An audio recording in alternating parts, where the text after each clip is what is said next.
Hello and welcome back to Rage Gaming, our newest Wilds update. Dreamspell is here, of course, but alongside it, the new challenge that is AT Arch-Tempered Nu Udra. Unlike other AT fights then, it does require Hunter rank 100 plus to take on, and with that, we really hoped it would be more challenging and a little bit special. And it has lived up to that hope in terms of mechanics with the new ones they've added, reminding us of the Teostra fire effect. It's also an awesome fight visually, and it helps that the gear set is really good with specific pieces. So we're going to take a look at that fight, break down the new things to be aware of, give you helpful advice, and talk about all that new stuff. So let's begin. Immediately we're going to talk about the new moves, which there isn't like a massive amount with any Arch-Tempered fight. They do add some, but the new one here, the big super, is what really changes the fight. There's a lot going on with it. So initially we begin the fight on fire. The fight begins with an enraged Nu Udra from the get-go, and it's actually enraged for maybe 80% of the fight. So something like Agitator is going to be even more relevant for this fight specifically. Now, when it is on fire, you have those blast explosions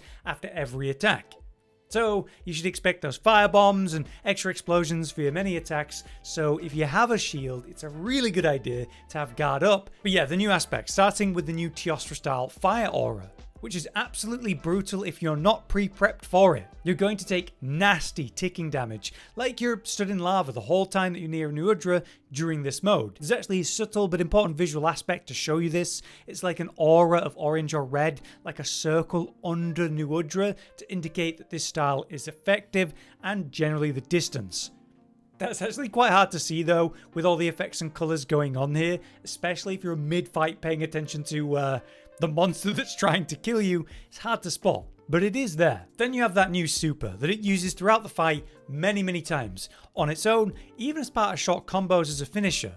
It is devastating because it will one-shot you if it hits you directly, so good luck. Obviously what it's doing is spewing oil in front of itself, then igniting that oil like a super strong bomb. It's a big AoE on the impact location, but the dangerous part of it as well is the fire that it leaves on the ground after, which is insanely damaging.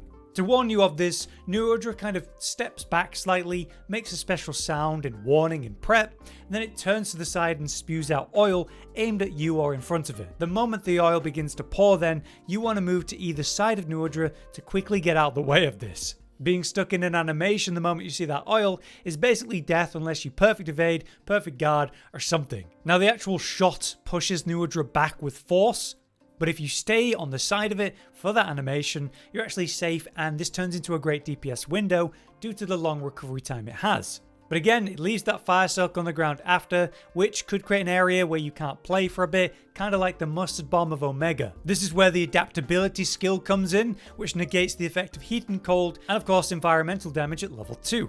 So obviously we'll discuss that soon, but basically that skill is vital for this fight. The last topic is the oil itself. Interestingly, the oil will remain and actually be ignitable as a different attack or with other attacks later on. This could happen if while it's spewing the oil out, you interrupt it. You prevent the explosion in that moment, but then there's the oil on the ground, which could make this even worse because it's going to be a surprise, unexpected explosion with the fire after if you accidentally interrupt this and then forget about the oil. So yeah, be very careful. We also thought the oil would entrap you or slow you while you're touching it, like wading in deep water, but it doesn't seem to do that, which is interesting. Anyway, there were two other things that we knew that aren't nearly as impressive, but are important to be aware of, like the lean back and dash forward thrust. This is used when you're at pretty much any reasonable range, and could definitely catch you out on the approach of Nu Udra if it immediately aggroes you. The other one is the new combo, which is like a multi-hit swipe, like 4 or 5 hits in a row with a low swipe at the end. And I have noticed that through some different combos, it'll do like a 1-2 and then the oil explosion super. So be wary of a few new sort of mix-ups. Be aware then, you can cut off tentacles in this fight as before, it's just going to be a lot harder, it's a lot tougher. And as an Arch-Tempered monster, wounds will be built up, but with resistance, so it's not going to be nearly as effective to go for those. However, there are the scars in set locations we'll discuss in a moment. But yeah, just like Raya or Duna, it definitely has new moves that are relevant to the fight. But this one's a bit different. The Teostra style burn effect forces you to change your gear setup. The crazy oil spill super explosion, well, good luck missing that. You know, a lot of duna stuff was pretty subtle. But I think that oil spill explosion is a huge change for the fight. It means you're constantly having to respect the threat of it, because if you get stuck in an animation going for a combo at the wrong time, it will one-shot you and catch you out, which happened to me a couple times. You can't just blindly go for your combos, you have to be wary of that, and that's cool. So I like what they've done here. It feels like a noticeable change between the tempered and arch-tempered version compared to the other two. I think people are going to react to this pretty positively. With Omega adding so much challenge, people were concerned that a new AT monster wouldn't hit by comparison. It's good they're pushing things a bit further. Josh was telling me, I think it's kind of comparable to a 9.5 Seragios in challenge. Maybe not like a 9.5 gore level, but up there for sure. So it has me excited for our next AT fight, Jin dahaad. Now let's get into some very important tips to be aware of for this fight. First up, 2 levels of adaptability. If you're not running this, you're probably messing up and having a much harder time than anyone else. So this means the passive fire damage while he's enraged isn't actually affecting you at all, which would otherwise be very taxing. But it also negates the fire pool after the new oil explosion attack, which is incredibly deadly otherwise. So with a skill essentially removing 2 incredibly impactful aspects of the fight with something that's super simple to slot in. Because guys, it's not like a 2 slot or 3 slot or an offensive slot, it's literally a 1 slot decoration and you only need 2 of them. It's a no-brainer, you must run this. The other option could be to run some fire resistance intentionally, maybe in some 1 slots, maybe deal with the impacts of Fireblight and not deal with that. Obviously that can be very helpful. If you want to go super defensive, I would consider it. But more important than that, as I said, with a shield weapon like I was using Charge Blade initially, strongly recommend you get yourself 3 levels of guard up to greatly reduce the damage you're taking while blocking and basically make a guard your reliable failsafe for every attack.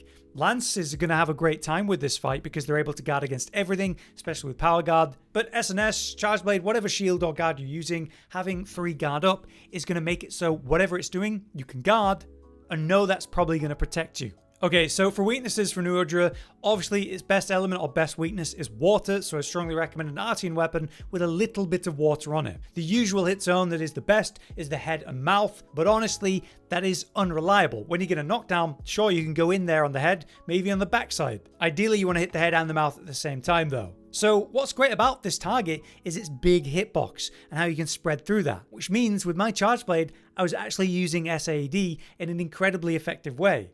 Just something to think about. Otherwise, you just try and hit the head and mouth whenever you can during a knockdown, a trap, a safe period like you dropped a boulder. But targeting the front tentacles where there's say a tempered scar to get some control and open wounds is still a great option. Be aware that traps work here. After Omega, you may have forgotten that. So it can open DPS windows for you, and of course you can capture it to end the hunt as soon as it skulls. Naturally it's Nu Udra, so flash pods are not going to work, but there are some things you can use. The fight starts in Area 17, which is the nest, just like any other AT monster so far. This means there aren't amazing environmental help in the first area, but you do have to be wary of the cracks in this region as it will go into them and ambush you during the fight. However, this does mean the nearest pop-up camp location was previously a dangerous location, Area 15 on the side. In Title Update 3, they changed it to make these camps way more reliable, monsters destroy them a lot less, so I would use this location for AT Nu Udra. However, this also means you can set up a barrel to charge up your weapon, so with my Charge Blade, I quickly prep a few vials, charge the shield, and get into the fight. Since it's so close to the nest, it's a good idea. I'd also recommend you consider your mantle. Corruption Mantle is usually the best for output, fine, but I'd also recommend Rocksteady. I was using it here. The damage reduction means you can just kind of ignore what it's doing and get some DPS off and protect yourself while you're learning.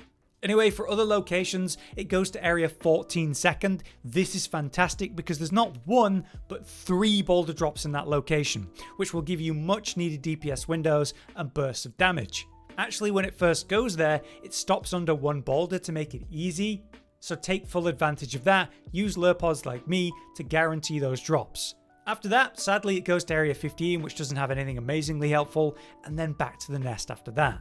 So, in a proper successful hunt, you'd want to be ending the hunt in the second area at the latest, with all 3 boulder drops, if you can. For the scar locations, there's 3 main ones I want to highlight.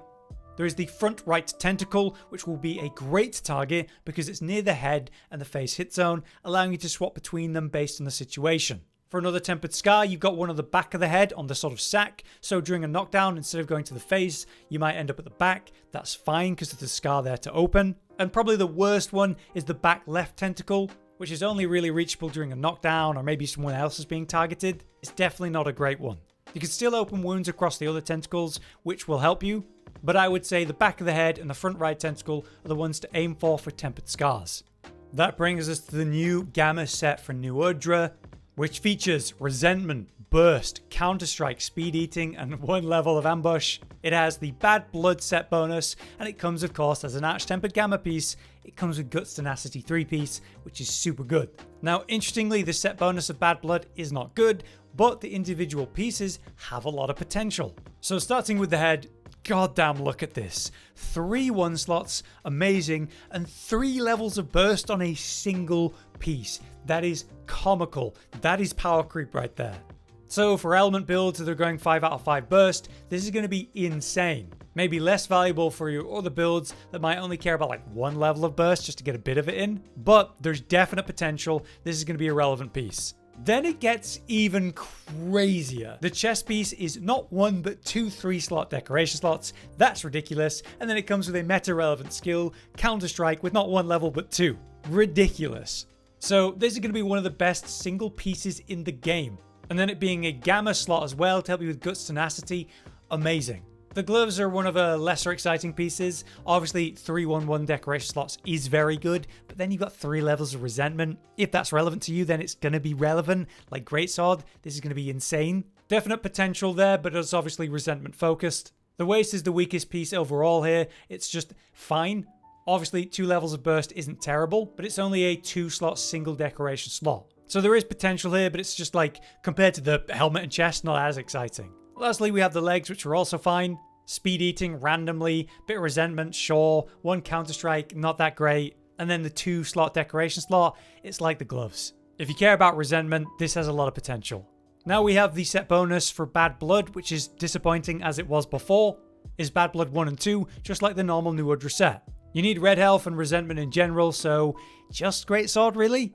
And then the relevance of the skill isn't amazing. It just like adds a bit of pop of damage on a really long cooldown. Imagine like a bad white flame torrent or the laggy 2-piece just being worse than those. So you'd never be thinking about this set bonus if you're looking at this armor, which is sad. But obviously it's a gamma set, so at very least it comes with a 3-piece for Lord Soul Guts Tenacity, which is very much meta. This gives us new ways to attach ourselves to the skill, which we absolutely will be doing. So overall, I think the set is very good, especially some individual pieces like the helm and the chest, which will be meta relevant. For the talisman update, I'm just going to highlight the ones that it is. It is the ambush talisman. We got an upgrade for that. And of course, the other one will be the fury or resentment talisman, both of which I've never had any reason to make. But that's what it's tied to. Out of the 2 of them, ambush is pretty irrelevant, and resentment's very, very unlikely to be used ever. At best, maybe like a greatsword relevant set, but there are probably better setups, so not the best talisman update. But there you have it. That's my overview of the new 18 Nu Udra fight. I'm very happy with it. With the new equipment, we have some seriously meta-relevant pieces. Wasn't expecting to be that juiced. So very exciting there. We'll be back very soon with build updates using these new pieces, I'm sure. But if you guys have any extra info and advice to help farm this new Nu Udra, let us know in the comments. Happy to hear about it. Until next time though, I've been Hollow, you've been you, and thanks for watching. Josh, Cotton, and Hollow with the videos, dropping the humor like a hammer on your tippy toes, bringing entertainment on a daily arrangement to take our insanity and turn it into entertainment. Yes, I said entertainment twice, to reiterate that it is nice to look into your faces on a mostly daily basis when you let us in your homes to make the whole world a stage. Goodbye.